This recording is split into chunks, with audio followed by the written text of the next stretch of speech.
Hello friends, welcome to the Clapperbot diaries. The Conjuring 3 कुछ समय पहले रिलीज़ हो चुकी है और अगर आपने इस मूवी को अभी तक नहीं देखा है तो पहले उसे देख लीजिए, क्योंकि इस वीडियो में कई स्पॉयलर्स होने वाले हैं। उसका रिव्यू वीडियो ऑलरेडी चैनल पर है, you can check it out. आइज़ला रिटायर्ड प्रीस्ट फादर कास्टर की बेटी थी जो किसी रैम कल्ट से जुड़ी हुई थी। मूवी में हमें सिर्फ इतना ही बताया गया है। इस कल्ट के बारे में कोई भी फर्दर डिटेल्स दी नहीं गई हैं और आज हम इसी कल्ट के बारे में कुछ बातें डिस्कस करेंगे और कॉन्जूरिंग 3 कॉन्जूरिंग वर्स से किस तरह से कनेक्टेड है ये भी जानेंगे। तो बिना किसी देरी के चलिए शुरू करते हैं।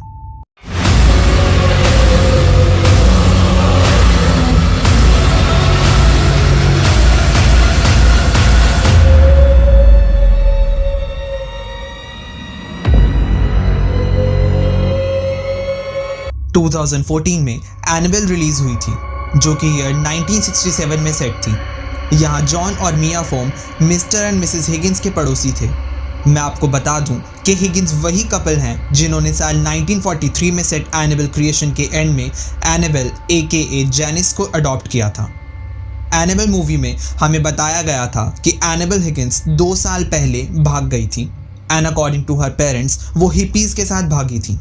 एक रात all of a sudden Annabelle अपने बॉयफ्रेंड के साथ अपने एडॉप्टिव पेरेंट्स हिगिंस पर अटैक करके उन्हें मार डालती है। इसके बाद वो प्रेग्नेंट मिया पर अटैक करती है जहां समहाउ वो बच जाती है। यहाँ एनाबेल के बॉयफ्रेंड को तो पुलिस मार देती है, पर एनाबेल हिगिंस खुद को मारकर उस डीमन को वापस एनाबेल डॉल में ट्रांसफ़र कर देती है जिसने उसे बचपन में पोजेस किया था। आई नो काफ़ी कॉम्प्लिकेटेड हो गया है, थोड़ा सिंपल वर्ड्स में समझते हैं। एनाबेल क्रिएशन के एंड में जेनिस को उसी डीमन ने पोजेस कर लिया था जिसे मर्लिन्स ने अपनी बेटी एनाबेल समझकर उस डॉल में रहने की परमिशन दी थी। बेटी खो दी तो हमने उस शक्ति से प्रार्थना की। Towards the end Janice Annabelle को लेकर मर्लिन्स के घर से भागकर एक ऑर्फनेज में पहुंच गई थी जिसे हिगिंस ने अडॉप्ट कर लिया था। कई साल बाद एनाबेल AKA जेनिस हिगिंस के घर से भाग गई, पर वो किसी हिप्पी क्राउड के साथ नहीं भागी थी जैसा कि उसके अडॉप्टिव पेरेंट्स हिगिंस को लगता था। उसने एक कल्ट ज्वाइन किया था जिसका नाम था the disciples of RAM.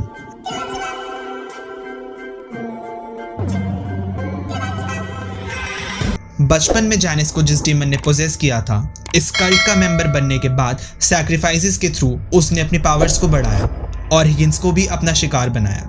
Annabelle romantically भी एक लड़के के साथ इन्वॉल्व थी जो कि डिसिपल्स ऑफ रैम का ही मेंबर था। इसके बाद एनाबेल ने खुद को मारकर इस डीमन को वापस उसी डॉल में ट्रांसफर कर दिया और यहाँ उसने वॉल पर वही सिंबल बनाया था जो कॉन्जूरिंग 3 में भी दिखाया गया है। 2014 वाली एनाबेल में इस रैम कल्ट के बारे में कुछ छोटी मोटी डिटेल्स भी दी गई हैं। फर्स्ट ऑफ ऑल, ये कल्ट किस डीमन को वर्शिप करता है, इस कल्ट को कौन रन करता है, ये क्लियर नहीं किया गया है।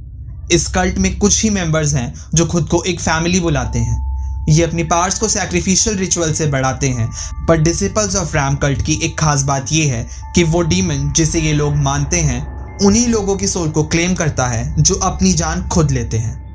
एनाबेल ने अपनी जान दी। 2014 वाली एनाबेल के एंड में मिया की फ्रेंड एविलीन ने भी अपनी जान खुद ली थी। द कॉन्जूरिंग 3 1981 में सेट है जहां आर्ने शनीन जॉनसन के रियल लाइफ केस को एक बैक स्टोरी देकर प्रेजेंट किया गया है। यहाँ मेन विलन आइज़ला भी रैम कल्ट की मेंबर बताई गई है।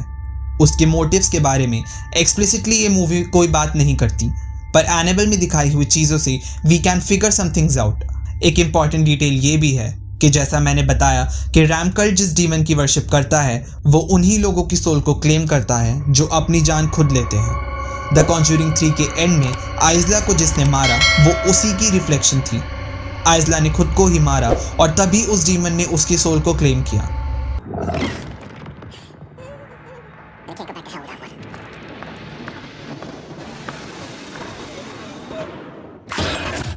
जब आइज़ला ने डेविड ग्लेजर को कर्स किया होगा तो उसने डीमन के साथ कोई डील की होगी, पर जब वो उसमें सक्सेसफुल नहीं हुई तो डीमन ने उसकी सोल को क्लेम किया। इट्स क्वाइट पॉसिबल कि ये कल्ट मैल्थस को ही वर्शिप करता हो। मैल्थस वही डीमन है जिसने एनाबेल डॉल को पोजेस कर रखा है। अगर इस वीडियो पर 100 लाइक्स आते हैं तो मैं मैल्थस पर भी एक वीडियो बनाऊंगा। यार, एक बात से तो कोई डिनाई नहीं कर सकता कि भूत प्रेतों की दुनिया में death is just like another birth, और क्योंकि आइजला का रैम कल्ट के साथ एक सिग्निफिकेंट लिंक है मेकर सीरीज में वापस ला सकते हैं। She might return as a demon, you never know. Conjuring 4 अभी तक अनाउंस की नहीं गई है और पूरी तरह से कॉन्ज्यूरिंग 3 की सक्सेस पर डिपेंड करती है। डिसिपल्स ऑफ रैम काफ़ी वियर्ड साउंड करता है और जितना मैंने इसके बारे में सर्च किया, कोशिश की, ऐसा कोई कल्ट रियलिटी में कभी एग्जिस्ट नहीं करता था। ये प्योरली फिक्टिशियस है, पर क्योंकि कॉन्ज्यूरिंग वर्स में कोई भी चीज़ ऐसे ही नहीं होती, तो ये कंफर्म है कि इस यूनिवर्स में आगे इस रैम कल्ट को एक्सप्लोर ज़रूर किया जाएगा। कॉन्ज्यूरिंग वर्स की अपकमिंग मूवीज़ पर एक वीडियो ऑलरेडी मैं बना चुका हूँ, don't forget to check it out. So with that being said, इस वीडियो को यहीं पर रैप अप करते हैं। अगर आपको मेरे एफर्ट्स और ये वीडियो पसंद आई हो तो लाइक दिस वीडियो, और रैम कल्ट से रिलेटेड अगर आपको कोई इंटरेस्टिंग डिटेल पता है तो right it in the comments below. Also, don't forget to subscribe to the Club About Diaries for more such content.